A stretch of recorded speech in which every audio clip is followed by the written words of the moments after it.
Hello students, today I'm going to share a video of English lesson class 6 A Tryst with Destiny यानी भाग्य के साथ एक प्रयास करना.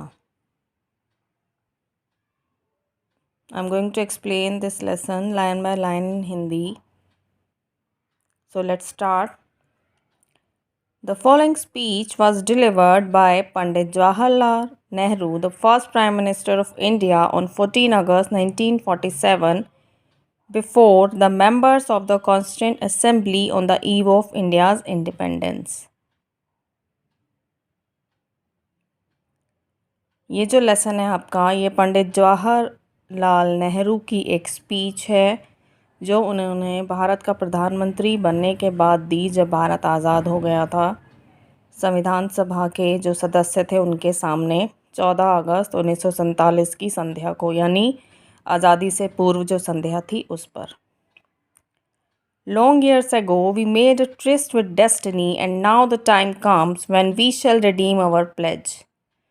Not wholly or in full measure, but very substantially. बहुत साल पहले हमने भाग्य के साथ एक प्रयास किया और अब समय आ गया है कि हमने जो उस वक्त एक प्लेज लिया था यानी जो वादा किया था उसे हम अब भुनाएं. पूरी तरह से नहीं, लेकिन टू अ ग्रेट एक्सटेंट, यानी जितना हम उसे ज़्यादा से ज़्यादा पूरा कर सकें उस वादे को, हमें वो अब करना चाहिए. At the stroke of midnight hour when the world sleeps India will awake to life and freedom. यानी मध्य रात्रि में जब सारा भारत सोया हुआ होगा, पूरी दुनिया सो रही होगी, इंडिया जगेगा अपनी ज़िंदगी के लिए और आज़ादी के लिए. A moment comes which comes but rarely in history.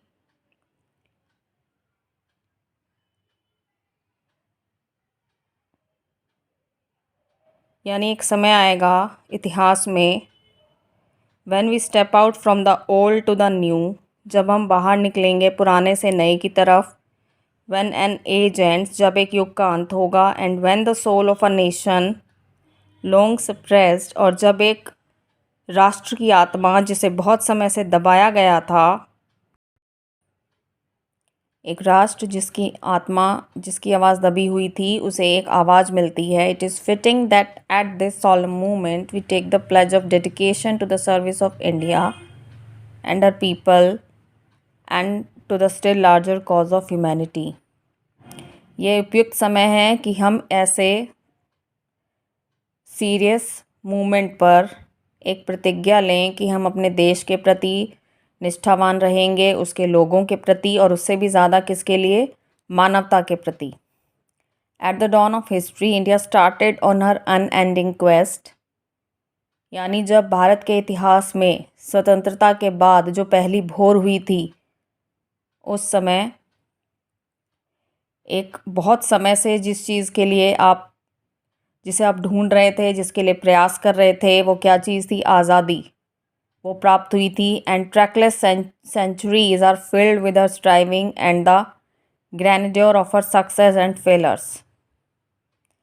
यानी जो बहुत सी शताब्दियाँ लगी थी इस आज़ादी को प्राप्त करने में, और जो इसका जो इतिहास है वो बहुत ही शानदार है इसकी सभी सक्सेस और फेलर्स के साथ. यानी कुछ ऐसी चीज़ें थी जिसमें जीत हासिल हुई और कुछ ऐसी चीज़ें थी जहाँ पर आप हार गए थे. उन सभी के साथ आपने एक शानदार जीत हासिल की.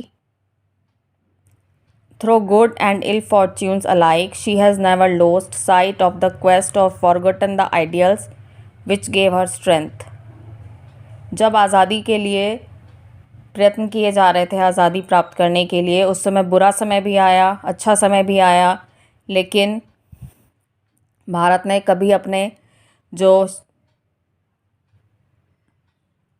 जितने भी आइडियल्स थे, यानी जितने आदर्श थे, उनको नहीं छोड़ा.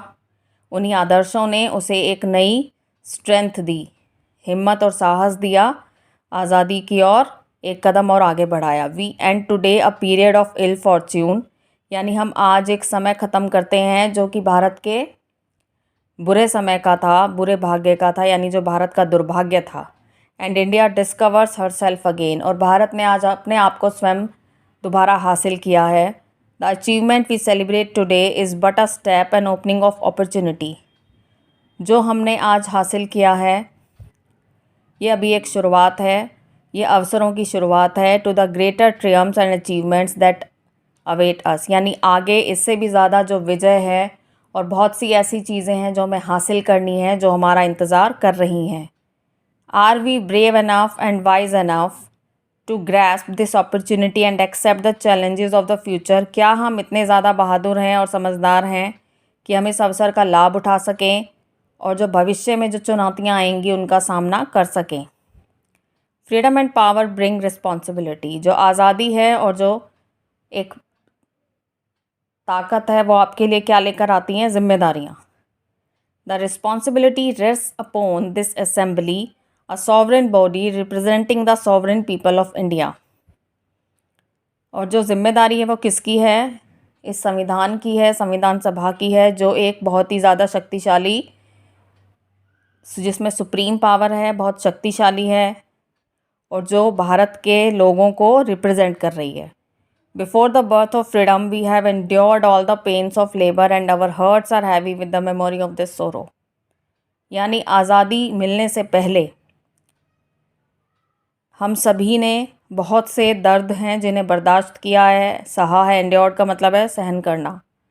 और हमारा जो दिल है उन सभी भारी यादों से भरा हुआ है, उन दुखों से भरा हुआ है. Some of those pains continue even now. और उसमें से कुछ ऐसे दुख दर्द तकलीफ़ें हैं जो अभी भी हमें महसूस होती हैं. Nevertheless the past is over. लेकिन जो पास्ट है यानी वो ख़त्म हो चुका है, जो बुरा समय था वो ख़त्म हो गया है. And it is the future that beckons to us now. और ये समय है, भविष्य जब हमें अपने पास बुला रहा है, भविष्य जब हमें अट्रैक्ट कर रहा है, यानी हम भविष्य की ओर आगे बढ़ रहे हैं. That future is not one of ease or resting but of incessant striving so that we might fulfil the pledges we have so often taken. यानी जो भविष्य है वो इतना आसान नहीं होगा. इसमें हमें निरंतर प्रयास करने होंगे उन सभी प्रतिज्ञाओं को पूरा करने के लिए जो हमने ली हैं, और उसके लिए हमें लगातार प्रयास करने होंगे. The service of India means the service of the millions who suffer. भारत के लिए कार्य करने का मतलब है उन सभी के लिए कार्य करना, उन सभी की सेवा करना जिन्होंने इस आज़ादी को प्राप्त करने में बहुत दुख सहे हैं. It means the ending of poverty and ignorance and disease and inequality of opportunity. इसका मतलब है गरीबी को ख़त्म करना, बीमारियों को ख़त्म करना, और उसके अलावा जो अवसर थे वो सभी लोगों को जो समान रूप से नहीं मिलते थे, अवसर मिलने की जो असमानता है उसको ख़त्म करना. The ambition of the greatest man of our generation has been to wipe every tear from every आई.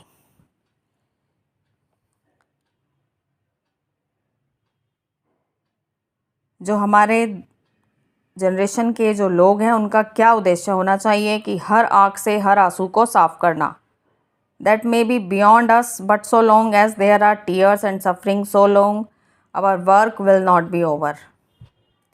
यानी ये हमें हासिल करने में बहुत आगे तक जाना पड़ेगा, लेकिन जब तक आंसू और दुख दर्द तकलीफ़ें रहेंगी लोगों के दिल में तब तक हमारा काम ख़त्म नहीं होगा. And so we have to labour and to work hard to give reality to our dreams.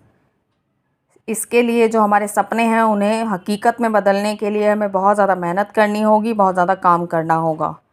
Those dreams are for India. ये जो सपने हैं वो इंडिया के लिए हैं, but they are also for the world. लेकिन वो पूरे विश्व के लिए भी हैं. For all the nations and peoples are too closely knit together today for any one of them to imagine that it can live apart. यानी जितने भी जो राष्ट्र हैं, राष्ट्र के लोग हैं, जो एक दूसरे से आपस में सब जुड़े हुए हैं, ये सपने उन सभी के लिए हैं. Peace has been said to be indivisible, so is freedom. जो शांति है वो अविभाजित है, इसी तरह से स्वतंत्रता भी. So is prosperity now, and so also is disaster in this one world that can no longer be split into isolated fragments. इसी तरह से प्रॉस्पेरिटी भी, यानी जो राष्ट्र जो एक फलता फूलता है, यानी जो राष्ट्र के अंदर जो सभी लोग खुश होकर रहते हैं। और इसी तरह से इस एक पूरी दुनिया में जो आपदा है उसको आप विभाजित नहीं कर सकते, यानी जब आपदा एक राष्ट्र पर आती है तो उससे सभी राष्ट्र प्रभावित होते हैं। तो इसीलिए अब आप इन्हें अलग थलग टुकड़ों में बांट नहीं सकते। तब to the people of India whose representatives we are, we appeal to join us with faith and confidence in this great adventure. जो भारत के लोग हैं, जिनके हम रिप्रेजेंटेटिव हैं, यानी हम जिनके प्रतिनिधि हैं, हम उनसे अपील करते हैं कि हमारे साथ भरोसे के साथ और हमारे जो एक हमें जो विश्वास है उसके साथ वो जुड़ें, ताकि हम अपना मकाम हासिल कर पाएँ। This is no time for petty and destructive criticism. ये समय नहीं है कि हम बैठकर क्या करें, आलोचना करें एक दूसरे की। No time for ill will और ब्लेमिंग अदर्स। ना ही ये समय है एक दूसरे पर ब्लेम करने का, एक दूसरे पर आरोप लगाने का और बुराइयां ढूंढने का। We have to build the noble mansion of free India where all her children may dwell. हमें एक ऐसे राष्ट्र की निर्माण करना है जिसमें भारत के सभी लोग, सभी बच्चे खुश होकर रह सकें। So the chapter is over now. I hope this video will help you. Thank you.